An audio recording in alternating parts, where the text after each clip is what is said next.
સુખ દીધાનો શોખીન વાલો મારો સુખ દીધાનો શોખીન. આપણે તો એને શું રાજી કરીશું? એણે જે આપણને રાજી કર્યા છે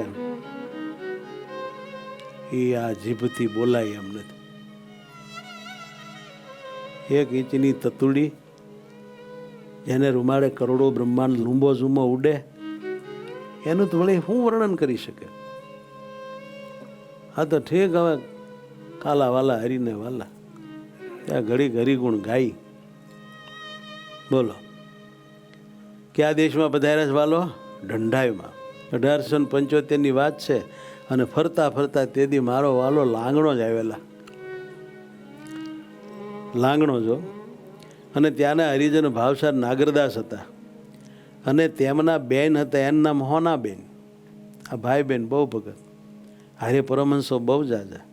અને મહારાજ એવી રીતે ફરતા ઠાઠ માઠથી તે હારે કેટલીક બાઈઓ હતી. એમાં જેતલપુરના ગંગામાં ખાસ મહારાજને થાળ કરી દેવા સારું હોંશથી હારે રહેલા હો. અને બહુ મહારાજમાં હેત માને. અને ભગવાનને માટે પોતાનું બહુ સારું સીધું હારે રાખે.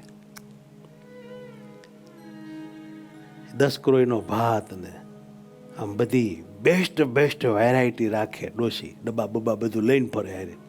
અને મહારાજનો થાળ કરવાનો થાય ને ત્યારે ઉચ્ચ ક્વોલિટીનું ઘી, ઉચ્ચ ક્વોલિટીના ચોખા, બધું શ્રેષ્ઠ ઘઉં ને આન તેન એવા એ ડોસી. એના ભાવની તો કાંઈ આપણાથી વાત થઈ શકે એમ નથી. ગાંડા બધા ભગવાનમાં, ગાંડા, હાવ ગાંડા, દેહભાન જેવું જ નહીં.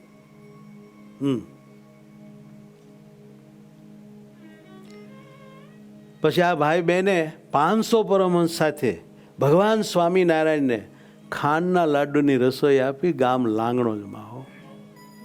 કેટલા પરમહંસ? અને મહારાજ બ્રહ્મચારી હારેસ, નાનાભાઈ હારેસ. એ વળી ગંગામાની સેવામાં છે. અને આમ બધું વાતાવરણ એટલે ગાંડા થઈ જવાય સાહેબ. એ વાતાવરણમાં તો ન થતું હોય એને ભગવાનમાં હેત થઈ જાય. માયા મીઠી લાગતી હોય ને એને આ વાતાવરણ સેવા પછી માયા કડવી લાગવા માંડે સાહેબ. એવા ભગવાનમાં ખેંચાઈ જવાય. નાગરદાસે અને સોનાબાઈ રસોઈ આપી. અને સંતો માટે તો બધું સીધું કાઢી દીધું, ખાંડના લાડુનું આનંદ તેનું. પછી મહારાજને માટે થાળ કરવાનો હતો અલગ, તો એને માટે સોનાબાઈએ સીધું કાઢ્યું. ત્યારે ગંગામાં એ સીધું જોઈને એવું બોલ્યા, સોના, હા બા, તારું સીધું સારું નથી. કામાં આવું સીધું મહારાજ ન જમે. તો માં, મારી પાસે તો આ છે, શું કરીશું? મહારાજને માટે સારું સીધું જોઈએ.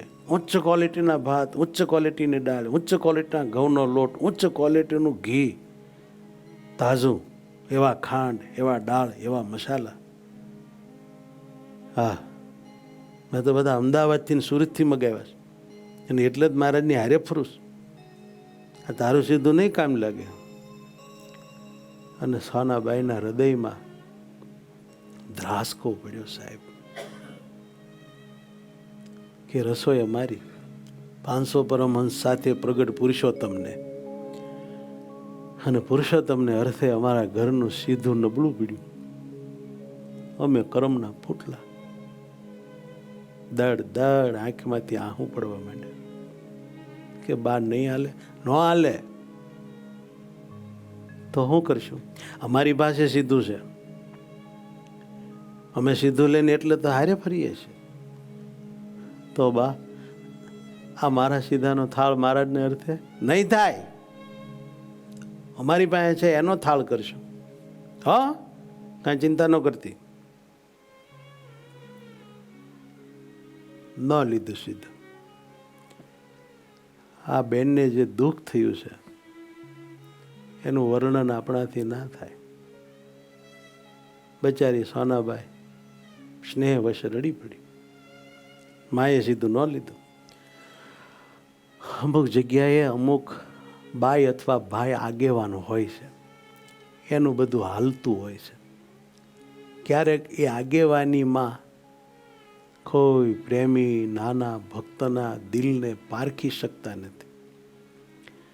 જાણે અજાણે આવા સૂક્ષ્મ દ્રોહ ભયંકર થઈ જતા હોય છે. આ સત્સંગમાં આ બાબત ખ્યાલમાં રહેતી નથી કેટલાક મારા જેવાને, કે એની હું વલેત થઈ છે. મારે આ ડાપણ કરાય કે ન કરાય કાંઈ ખબર ન રહે આપણને. અને આમાં આપણને એવું લાગે કે વાત તો સાચી જ છે ને, આવું નબળું સીધું મહારાજને અર્થે જમાડવું એને કરતાં સારું જમાડીએ, આમાં શું વાંધો, તારું કે મારું. આમ જુઓ તો ગંગામાનો ભાવ ભગવાન માટે જ છે, કોઈ નાની હુની તો વાત નથી. ગંગામાં જેવો ભાવ લાવવો ક્યાંથી, એના જેટલી શ્રદ્ધા આપણા દિલમાં હોય ક્યાંથી, એની જેમ શ્રેષ્ઠતમ સીધું લઈને સાથે વિચરણમાં ફરવાની જે તેવડ હોય ક્યાંથી, તો પણ ભૂલ થઈ. એ નથી ખબર પડતી આપણને આગેવાનીમાં કે ક્યારે ક્યાં કેવી રીતે કયા પ્રેમી જીવને આપણે ક્યાંક દુખવી નાખીએ છીએ સાહેબ, કોચવી નાખીએ છીએ, પીડાઈ જાય છે, બેફામ વાણી બોલી દઈએ છીએ. હા, આપણી ભૂલ છે. આ તો ઓનલી સત્સંગ સંબંધી વાતો છે. બાકી તો આપણા ધંધા દુકાન કારીગરો એની કાંઈક બાબત હોય ને તોય હરિભગતને ન કહેવાના વેણ કહીને દુખવીએ છીએ. અહમમાં પૈસા થઈ ગયા હોય ને, આમ તેમ ફલાણો ઢીકડો હુકમો છોડવા માંડીએ, જાણે કે બધા સત્સંગી આપણા ગુલામ હોય. આવું ન કરાય, ફોદા નીકળી જાય. આ તો મહારાજ સહન કરે છે, હાલે છે, રોતા ન આવડે. જેની કૃપાથી પૈસા કમાણા હોઈએ ને એની આપણને ભાન હોવી જોઈએ. પૈસાવાળા થયા હોઈએ, રૂપિયાવાળા થયા હોઈએ, મોટી મોટી દુકાનો મોટા મોટા ધંધા ખોલ્યા હોય, પણ એમાં કોકની અમી દૃષ્ટિ હોય છે નાના મોટા હરિભક્તોની. એની સામે ઊંચા અવાજે બોલવું એ આપણા માટે બહુ ભૂલ ભરેલું હોય છે. પણ શું થાય, નથી યાદ રહેતું. કોઈક યાદી આપે એ ન ગમે, અભિમાન આવી જાય છે.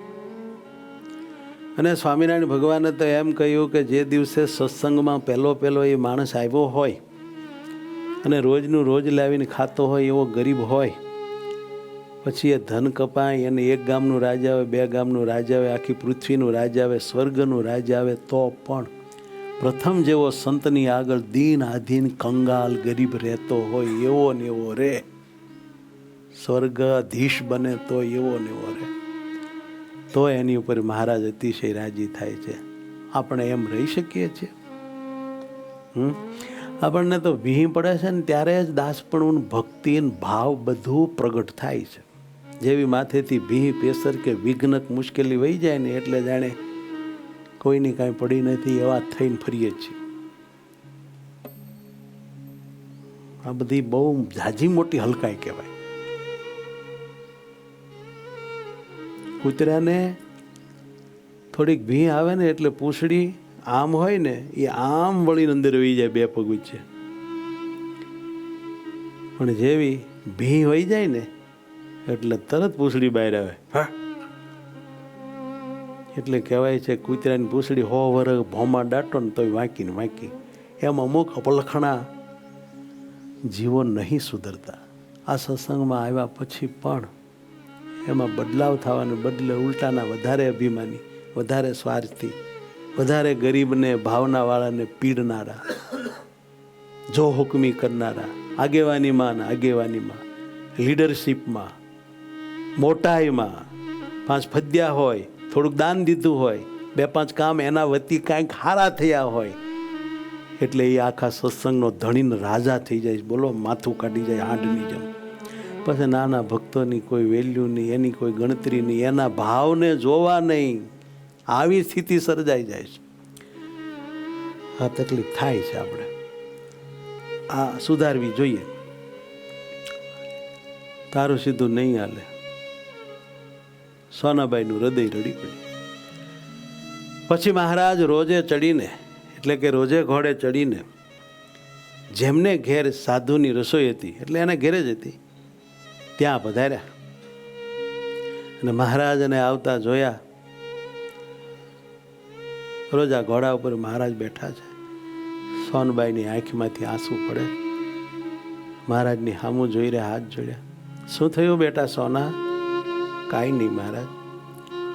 મહારાજ ઘોડેથી ઉતર્યા ત્યારે સોનાબાઈએ મહારાજના પગમાં માથું મેલ્યું, પણ પોક મુકાઈ. મહારાજ કે બેટા રડે શા માટે?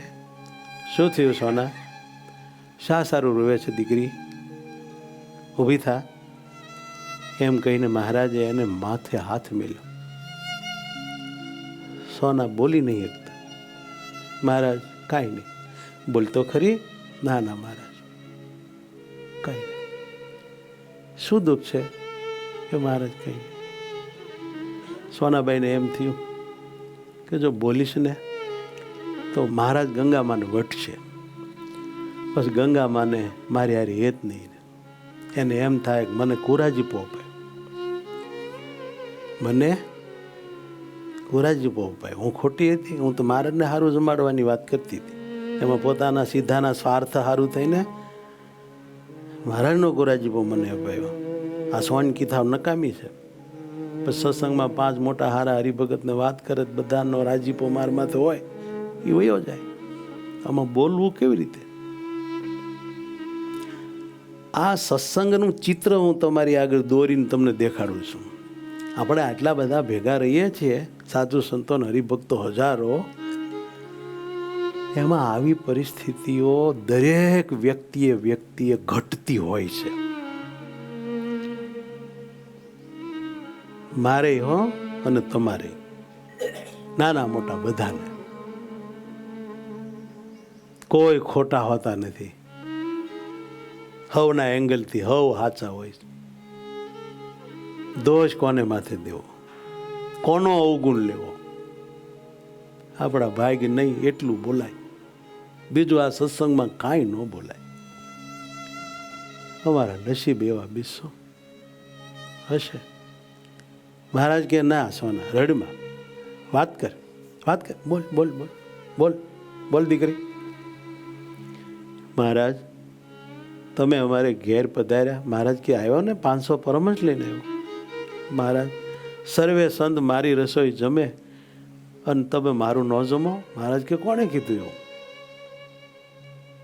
એવું કોણ કહે છે? મહારાજ તમે મારું ન જમો, પણ કોણ કે છે એવું? હે મહારાજ તમે મારું શા માટે ન જમો? મહારાજ કે પણ એવી વાત જ નથી ને. તો કે મહારાજ મારું સીધું તમારા થાળમાં કામમાં ન આવ્યું એટલે કહું છું. મહારાજ કે કેમ તારું સીધું કામમાં ન આવ્યું? આ તો તારી રસોઈ છે ને. મહારાજ રસોઈ તો મારી છે, પણ ગંગામાએ એમ કહ્યું કે તારો લોટ હારો નથી, તારા ચોખા હારા નથી, તારી દાળ હારી નથી, તે મહારાજ માટે તારું સીધું નહીં લઈએ, આવું ન હાલે. ઠીક, એટલી વાત છે ને, કાંઈ વાંધો નહીં, છાની રહી જા, રડમાં કશો વાંધો નહીં, હાલ મારી હારે. પછી મહારાજ સાધુના ચોકામાં પધાર્યા. જ્યાં મોટું ઘર ને બહુ મોટો વંડો ને ફળિયું ને ત્યાં બધા સાધુ ચૂલો કરીને તાવડીઓ મૂકીને રસોઈ કરતા હતા. સોનાબાઈ ને બીજી બહેનો બધી આમ આગે ઊભી રહી.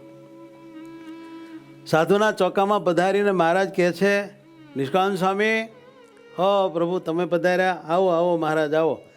તરત જ નિષ્કાંત સ્વામીએ કામળી ભાથરી દીધી. ત્યાં સાધુના રોહડામાં તો બીજા કોઈ ચાદર કે ઓઢણા કે મોટી મોટી સારી કિંમતી ચટાઈઓ મહારાજને બેહવા નહીં. ચાદર કામળી સ્વામીની હોય ને ઓઢવાની, એ તરત ભાથરી દીધી. તે ઉપર મહારાજ બિરાજમાન થયા અને મહારાજ કહે છે કે સ્વામી ભૂખ બહુ લાગી. એવું પ્રભુ તમે જમવા આવ્યા છો? હા, પણ મહારાજ તમારો થાળ તો ગંગામાં કરે છે, ઉચ્ચ કોટીના સીધાનો. મહારાજ કે હા, પણ અમારે તો ત્યાં પુગાયું જ નથી. આટલી જ્યાં વાત સાંભળીને ત્યાં સોનાબાથી ધ્રુસકું મુકાઈ ગયું. કેમ જે એ બધું સીધું એનું હતું સંતો માટે. સ્વામી લાવો જમવા દો. પણ મહારાજ આ તો અમારા બધા સાધુનો થાળ છે, તમારા સાધુનો થાળ તમારો જ કરેલો, તમારા જ હાથનો લાવો, જમવું છે. એટલે મહારાજની મોર પતરાળું મૂક્યું. ન્યા ક્યાં થાળીઓ હતી? શું મૂક્યું? હોનાના થાળમાં જેને જમાડવા ઓછા પડે એને પતરાળું મૂક્યું. ખાખરાના પાનનું હોય એ પીળા હળેલા જેવા પાન, એની પતરાળી મૂકી. પછી મહારાજ શું આપું? લાડુ લાવો. અને ખાંડના 2 લાડુ મૂક્યા પતરાળામાં. અને રામપાત્રમાં અડદની દાળ પીરસી. કેમ જે સાધુને માટે જે હતું એ પીરસ્યું. તે મહારાજ માંડ્યા જમવા. આમ લાડવો અંગૂઠો દબાવીને ભાંગે અને લાડવાનું ફાડવું પડે અને પુરુષોત્તમ નારાયણ મુખમાં મૂકે અને રામપાત્રમાંથી અડદની દાળ પીવે. અને સોનબાઈ ઊભી ઊભી રોવે હો કે આવો દયાળુ ભગવાન મેં ક્યાંય ન પાડ્યો, આવો સમજણો ભગવાન મેં ક્યાંય ન પાડ્યો, આવો ન્યાયી ભગવાન મેં ક્યાંય ન પાડ્યો, આવો નિર્માની ભગવાન મેં ક્યાંય ન પાડ્યો, દિલના પ્રેમને સમજી જાણે એવો હેતાળો હરી મેં ક્યાંય ન પાડ્યો. જમો મારા નાથ, ખૂબ જમો. ભગવાન સ્વામિનારાયણ જમે છે. સંતો બધા ઊભા છે, હરિભક્તો ઊભા દર્શન કરે છે. અને આ વાતની દામોદર ભગતને ખબર પડી ગઈ. એને ખ્યાલ આવી ગયો કે મહારાજ તો સાધુને રોહડે જમવા બેસી ગયા. એટલે દામોદર ભગતને એમ થયું ભારે કરી, ગંગામાં તો આય રસોઈ કરે છે અને મહારાજના માટે કિંમતી ભાત દાળ બધું આમ ફર્સ્ટ ક્લાસ તૈયાર થયું છે. એટલે દામોદર ભગત દોડા દોડ ગંગામાં પાસે ગયા. માં શું છે? આટલું બધું હાફી ક્યાં ગયો? મહારાજ તો ત્યાં જમવા બેસી ગયા. ક્યાં? સાધુને રોહડે. હોય નહીં. હા. ગંગામાં કે ભારે કરી દામોદરિયા, ભારે કરી, હાલ હાલ જટલે એ ફટાફટ થાળ કરાવ્યો. ઉપાડે દામોદર, ઉપાડે. અને દામોદર ભગતને માથે થાળ ચડાવ્યો. તું ઝટ મહારાજ આગળ પોગાડે. ઉતાવળા મોકલ્યા. તેમણે આવીને મહારાજ મોર થાળ મૂક્યો. મહારાજ લ્યો, મહારાજ આ થાળ જમો. ઊંચ કોટીના ભાત, ઊંચ કોટીનું આમાં બધું સીધું વપરાણું છે. મહારાજ કે જા, તું તારી ગંગામાં જમો,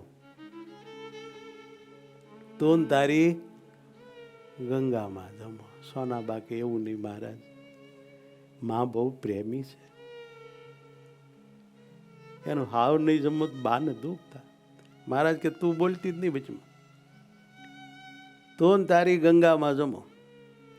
એમ કહીને થાળ ને હડસેલો મારે. ઉપાડ દામોદર અહીંથી. ન જમ્યા. બોલો કેમ ભગવાન રાજી થાય? ક્યારે ભગવાન એને વિશે ભાવ હોય ને એને જ જમાડવા ઉચ્ચ કોટીનું સીધું લઈને હારે ફરતા હોય ને થાળ કરતા હોય તોય નારાજ થઈ જાય. એની ઓછી બુદ્ધિના આપણને ખબર કેમ પડે? માટે સારા કોઈ માથે મોટા પુરુષ રાખવા, કોઈ સમજણા ડાયા હારે હેત રાખવું કે આપણને આવી સત્સંગમાં સૂક્ષ્મ બુદ્ધિને વિવેક કાયમ શીખવાડ્યા કરે, જેથી કરીને કોઈ વિઘ્ન ન આવે આપણને. ન જમ્યા.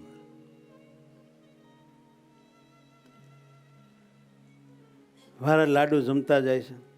મહારાજ કે નિષ્કળાનંદ સ્વામી દાળ આપો, હજી લાડુ આપો. બહુ બધાને આનંદ થયો. એમ વાલો બોલ્યા. અને પછી મહારાજ કે સ્વામી દાળ બહુ સારી થઈ છે. જે દાળની ગંગામાં નિંદા કરી કે આવી દાળ નો હાલ, દાળ તો બહુ સારી થઈ છે. એમ પ્રગટ પુરુષોત્તમ નારાયણે સોનાબાઈના દિલના ભાવને સ્વીકાર્યો. એક ભક્ત અબળાને પુરુષોત્તમે રાજી કરી દીધી સાહેબ. પછી મહારાજે ચલું કર્યું. લાડુ ને દાળની પ્રસાદી વધી હતી, સોનાબાઈને આપી. અને મહારાજ કે હાલો મહાપુરુષો પંક્તિ કરો. અને પછી એના ફળિયામાં સંતની પંક્તિ કરાવી ને સંતને સારી પેઠે પીરસીને પોતે પુરુષોત્તમ નારાયણે અતિશય જમાડ્યા. આમ કર્યું. પછી નિષ્કાળાનંદ સ્વામી ઊનું પાણી કર્યું, તે વડે મહારાજને સ્નાન કરાવ્યું, વસ્ત્ર પહેરાવ્યા અને પછી મહારાજ ઘોડે ચડીને ચાલ્યા.